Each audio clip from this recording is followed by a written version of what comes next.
दोस्तों नमस्ते, मैं सुशील कुलकर्णी, आप देख रहे हैं एनालाइजर न्यूज हिंदी। मुझे आपको एक प्रसंग याद दिलाना है विषय की प्रस्तुति से पहले।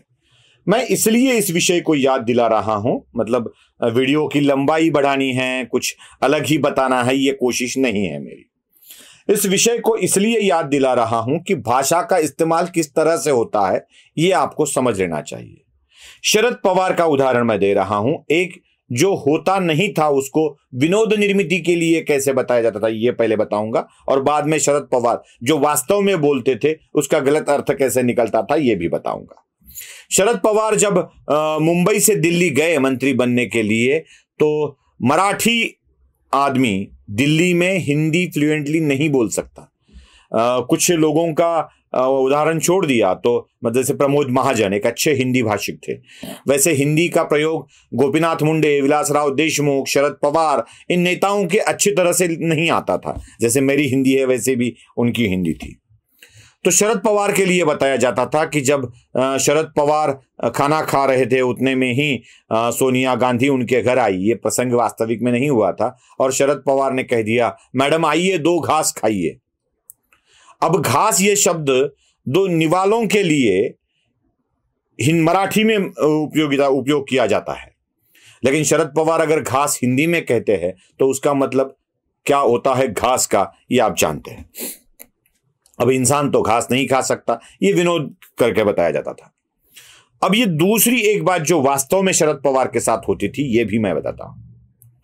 शरद पवार जब महाराष्ट्र की विधानसभा में थे तो अध्यक्ष महाराज इस शब्द का प्रयोग करते थे विधानसभा अध्यक्ष को लेकर। महाराज ये शब्द मराठी में राजा ऐसे ही इस्तेमाल किया जाता है, लेकिन जब शरद पवार दिल्ली में बोलने लगे अध्यक्ष महाराज, तो महाराज इस शब्द का प्रयोग बल्लव के लिए, कुक के लिए, आचारी के लिए, जो खाना बनाता है रसोइया, उसके लिए इस्तेमाल किया जाता था। जब भी शरद पवार अध्यक्ष महाराज कहते तो लोग हंस देते थे। फिर बाद में शरद पवार को पता चला कि अध्यक्ष महाराज इस शब्द का प्रयोग नहीं करना चाहिए, अध्यक्ष महोदय इस शब्द का प्रयोग करना चाहिए। शरद पवार ने बाद में खुद को बदल दिया। मैं इन 2 शब्दों को इसलिए बता रहा हूं कि अलग अलग भाषा में अलग अलग शब्द, एक ही शब्द के अलग अलग अर्थ होते हैं। अब बताता हूं असली किस्सा। बहुत हुआ ना, प्रारंभ में ही बहुत हुआ, अब बताता हूं असली किस्सा। राष्ट्रीय स्वयंसेवक संघ के सरसंघ चालक मोहन भागवत मुंबई में संत रोहिदास जयंती के अवसर पर भाषण दे रहे थे। अब इस भाषण में उन्होंने पंडितों ने, मराठी में कहा, ये पंडितों ने समाज में समानता पैदा नहीं की स्वार्थ के लिए, ऐसा उन्होंने कह दिया।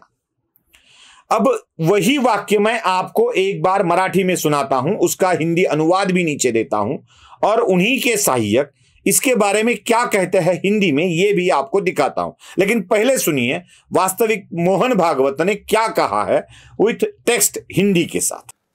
सत्य हाच ईश्वर आहे, ते सत्य असं सांगतं की मी सर्वभूती आहे, आणि त्याच्यामुळे रूप नाम काही असलं तरी योग्यता एक आहे, मान सन्मान एक आहे, आपलेपणा सर्वांविषयी आहे, कोणीही उच्च नीच नाही।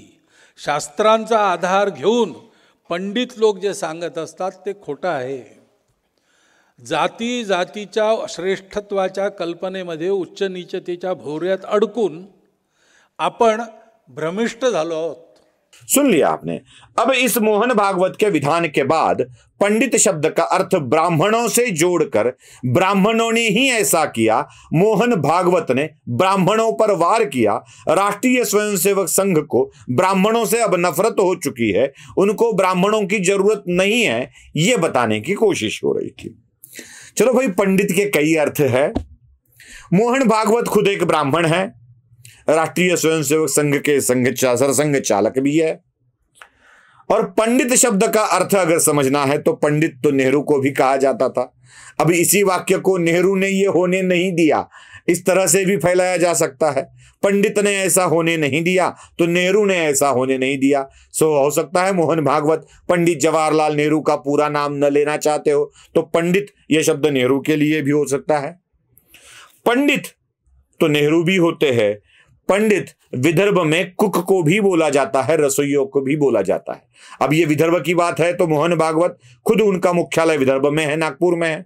पंडित रसोइयों को भी बोला जाता है, पंडित ज्ञानी व्यक्ति को भी बोला जाता है, और कई जगह पंडित ब्राह्मणों को भी बोला जाता है। मोहन भागवत खुद एक मराठी है, वो महाराष्ट्र में भाषण दे रहे थे, ब्राह्मणों ने ही ऐसा किया ऐसा उनको कहना था, तो सीधे तौर पे ब्राह्मणों ने ही किया ऐसा कह सकते थे। लेकिन मोहन भागवत पंडितों ने किया ऐसा शब्द प्रयोग क्यों करते हैं? उनको पता था कि जिनके पास ज्ञान था वो ज्ञान लोगों तक बिना पहुंचाए स्वार्थ हेतु लोगों में असमानता पैदा की। ईश्वर सर्वभूति है, सब में समाया हुआ है। ईश्वर में ऊंच नीचता का भेदभाव नहीं होता है। अगर वो सर्वभूति व्यापक है, सर्वव्यापक है, तो ऊंच नीच की बात कहां से आ गई? और यही बात हिंदू धर्म ग्रंथों में भी है, वेदों में भी है, उपनिषदों में भी है, मनुस्मृति में भी है, ज्ञानेश्वरी में भी है, और सारे ग्रंथों में भी है। सारे ग्रंथों में यही बात बताई गई है। सब धर्म ग्रंथ, सब संत, सब ऋषि यही बात कहते आए हैं।